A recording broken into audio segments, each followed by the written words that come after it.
తండ్రి పరమాత్ముడు కొంచెం తగ్గినట్టుగా అయి, ఒప్పుకున్నాము బ్రహ్మ, మీరే గొప్పవాళ్ళని, మేము కనిపెట్టలేకపోయాము అని అంటాడు.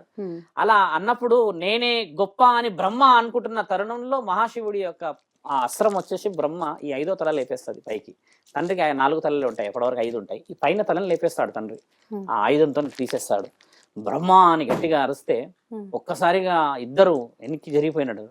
అంటే ఎక్కడి నుంచి వస్తుంది ఈ ఉత్కంఠమైన ఆ శబ్దం అని చూసేసరికి నేనే మహాముఖంటిని అని చెప్పానంటే, వీళ్ళందరూ ఏదో మాయా అనుకుంటారు కదా, మాయావి, ఎవరు నువ్వు కనబడు, ఈ అగ్నిలింగం పెట్టింది కాక నువ్వు నేనే ముక్కంటిని అంటున్నావు, నేనే అదంటున్నావు, ఇదని కనబడు నువ్వు, అది ఇది అని అంటే, తండ్రి రావుడే ఆ అగ్నిలింగం దగ్గర ఇంత భారీగా నిలబడితే నేనే స్కలుడను అని అంటాడు. స్కలుడను అని అంటే శాస్త్రంలో ఏంటంటే ఎటు చూసినా నేనే అనమాట. పైకి చూసినా నేనే, కిందికి చూసినా నేనే, ఇటు చూసినా నేనే, ఇటు చూసినా నేనే, స్కలుడను నేను అని అంటే, మీరు స్కలుడనని రుజువు ఏమిటి అని అడిగితే, నీకు ఏమి చేస్తే రుజువు అవుతుందో చెప్పండి మీరు అని అంటే, ఈ అగ్నిలింగాన్ని మీరు చెప్పినట్టుగా మీరు ఇచ్చిన ఈ పవిత్రతని పట్టుకొని చూపించండి అని అంటే, మహాముక్కంటి దాన్ని ఇట్లా పట్టుకుంటాడు ఆ అగ్నిలింగాన్ని. ఆ అగ్నిలింగాన్ని పట్టుకోవడానికే వీళ్ళు దూరం జరిగిపోతారు ఆ వేడికి. అలాంటిది మహాముక్కంటి అగ్నిలింగాన్ని పట్టుకుంటాడు. పట్టుకొని అమ్మ ఆ అగ్నిలింగాన్ని ఇలా పట్టి తండ్రి దాని ఒక స్థితి చూపిస్తాడు. చూపించినప్పుడు రుజువు అవుతుంది. అంటే నేను ఇంత శక్తిని మీరు పట్టుకోలేకపోయారు, అలాంటిది ఈ శక్తిని నేను పట్టుకోగలిగిన అంటే నేను మీ పైన శక్తి, నేను ఒకటే అర్థం. రెండోది, ఆత్మలను కొలువు చేసుకోవడానికి నేను ఈ అగ్నిలింగాన్ని వాడతా. ఆ అగ్నిలింగంలో పూర్వస్థితి నుంచి మరో జన్మకి కావాల్సిన స్థితిగతులని నేను సిద్ధం చేసి పెడతా. అదే ఆత్మలింగం. ఫస్ట్ అగ్నిలింగంలో ఫిల్టర్ అయ్యి అది ఆత్మలింగంలోకి వస్తుంది. నేను ఆత్మదాతని, నేనే పరమాత్మని అని తండ్రి చెప్పినప్పుడు వాళ్ళిద్దరు ఎంతటి ఆనందపడతారంటమ్మా. ఆహా, ఒక జగదేక వీరుడా ఈ విధమైన వివరణ ఇచ్చాడు, ఒకసారి కనబడితే ఎలా ఉంటుందో చూస్తాం మేము అని చెప్పేసి మహాప్రభు ప్రత్యక్షం కావలసిందిగా ఆలోచన చేసినప్పుడు తండ్రి ఈ చేతిని ఆ అగ్నిలింగాన్ని కొడతాడమ్మా. ఇట్లా ఇద్దరి మధ్యలో ఉన్న అగ్నిలింగాన్ని ఇలా కొట్టినప్పుడు ఆ అగ్నిలింగం భూమండలంలో పడింది. సౌరాష్ట్ర, గుజరాత్ లో ఉంది సోమనాథేశ్వరాలయం, ఇప్పటికీ గాలిలోనే ఉంది ఆ లింగం. గమనించి చూడండి వెళ్ళి. పాట కూడా ఉంది కదా, ఎంత బాగుంటది ఆ పాట. ఆ తండ్రి మొదట వేసిన ఫస్ట్ లింగం అది. ఆ లింగాన్ని చూసినప్పుడు వీళ్ళిద్దరు ఎంత ఆనందపడతారంటే, ఏమయ్యా శివయ్య, దగదగ దగదగ ఎంతటి మెరుపు నీది, ఇంత శక్తియుక్తులని పెట్టుకున్న నీవు ఆత్మలింగాలని మరియు దాన్ని అగ్నిలింగంలో అంటే 9 నెలలు కంటాం కదా, అలా నీవు ఫిల్టరైజేషన్ అంటే దాని ఒక స్థితిగతిని ఇచ్చి పూర్వస్థితిని తీసుకొచ్చి మానవ శరీరాలే కానీ ఆత్మలన్నీ ఒక శరీరంలోకి వేసే ప్రక్రియకి ముక్కంటివి నీవు మూలదాతవా అని చెప్పేసి వాళ్ళిద్దరూ ప్రకటన చేసిన రోజు శివరాత్రి. ఆ రోజు ఆయన రుజువు చేసుకున్న రోజు, జరిగిన రోజు ఆ రోజు తండ్రి వచ్చాడు, తండ్రి రుజువు చేసుకున్న రోజు పుట్టినరోజు అంటారు.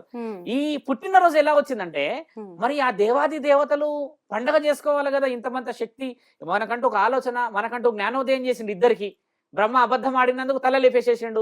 కుసుమ కిందికి దిగింది, అప్పటికిగా మహారాణికి బయలుదేరింది. అక్కడ కిందికి రాగానే ఆపాడు తండ్రి. ఆపి ఇక పైన పూజలకు పనికిరాని ఒక పువ్వు నీవు, ఎందులో కూడా నిన్ను వాడరు, ఏ శాస్త్రంలో నిన్ను ఉపయోగించరు, అడవిల పాలైపోతుంది నీ సుగంధం, అడవిల పాలైపోతుంది నీ యొక్క అందం అని చెప్పేసి తండ్రి పెట్టిన శాపం అది. దాని విముక్తులు వేరు, దాని యొక్క అర్థం పర్థాలతో పెట్టారు. ఆ తర్వాత వీళ్ళిద్దరు చేసిన పండగ శివుడు మెచ్చుతాడు.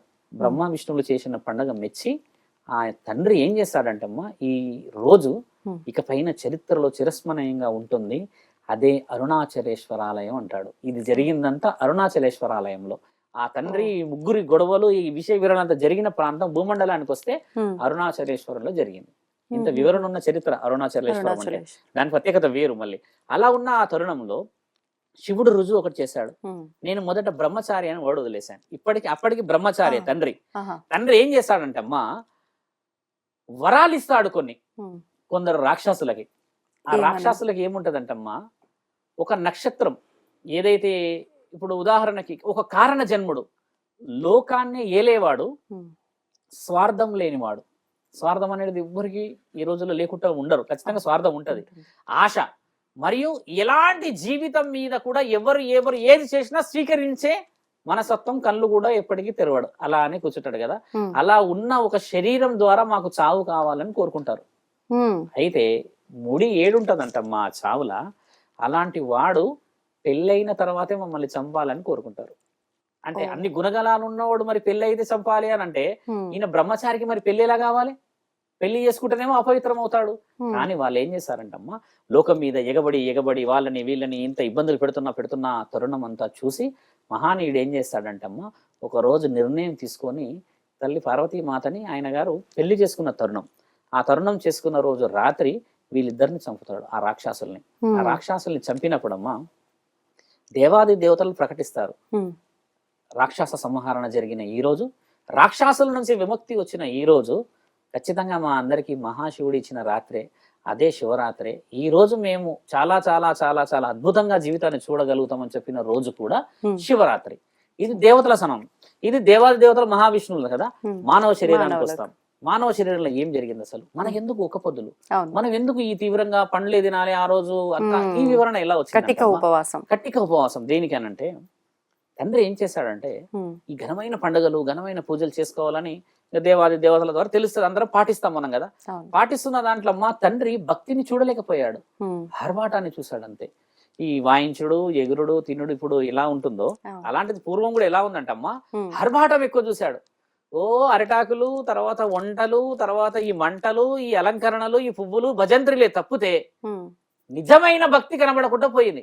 పార్వతీ పరమేశ్వరుల పెళ్లి చేయాలి, పార్వతీ పరమేశ్వరుల పెళ్లి చేయాలి, ఇదే ఉంది. కానీ ఆకలితో ఉన్నవాడు ఉన్నాడా, అవసరానికి వచ్చిన వాడు ఉన్నాడా, నిజమైన వాడికి ఏమైనా సాయం చేయాలా, ఈ ఉచ్చారణ తగ్గిపోయి ఉన్న సమయంలో మహాముఖ్యంటే ఏం చేశాడంటే వీళ్ళకి భక్తితో ఉండమని నేను ఇంత క్లియర్ గా చెప్పిన అర్థం కాలేని సమక్షం ఒక పరీక్ష పెడతా, నేను ఎలా చేయాలో ఆలోచిస్తా అని మహాముఖ్యంటి ఈ శివరాత్రి రోజు వస్తాడు తల్లి.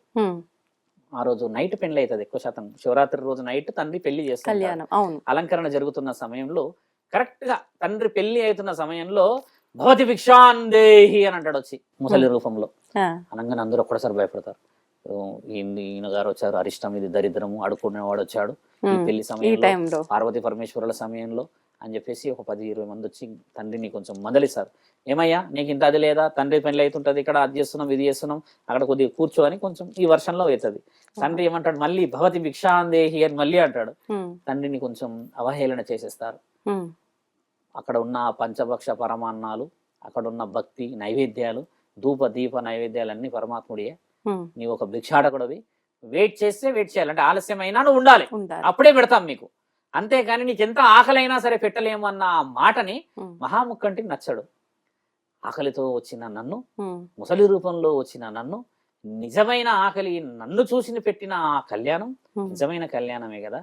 విగ్రహాలని ఆరాధిస్తున్న మీరు మనసుతో ఆరాధించలేరుగా, ఆకలితో వచ్చిన నన్ను మీరు నన్ను చూడలేకపోయారు కదా, మీరే నేను నేనే మీరు అని చెప్పేసి శ్మశాన వాటికలో మీ ఆత్మలను రక్షించడానికి కూర్చున్న పరమాత్మని నన్ను మీ ఇంటి ముందు గుర్తుపట్టలేరు. కాబట్టి ఇదే రోజు నుంచి మీకు మొదలై మీరు ఆకలితో ఉండవలసినదిగా నేను పెట్టుతున్న మహాశాపం అని చెప్పి తండ్రి వెనక్కి తిరిగి వెళ్తాడు. తల్లి వెలిగినప్పుడు ఆకాశవాణి వినబడుతుంది, వచ్చిన వాడు మహాముఖ్యంటి పార్వతీ పరమేశ్వరుల సమేతగా వచ్చిన ఆ మహాభిక్షని మీరు స్వీకరించినందున ఇకపైన మీరు చేయబోయే రాత్రి శివరాత్రి, ఆ రాత్రి మీరు పెట్టే ఏ భిక్ష అయినా ఆయన్నే స్వీకరించాలి. పండు పండు అవి తింటారుగా, చిన్న చిన్న పండ్లు, ఇవి మీకు మాత్రమే సంబంధించినవి.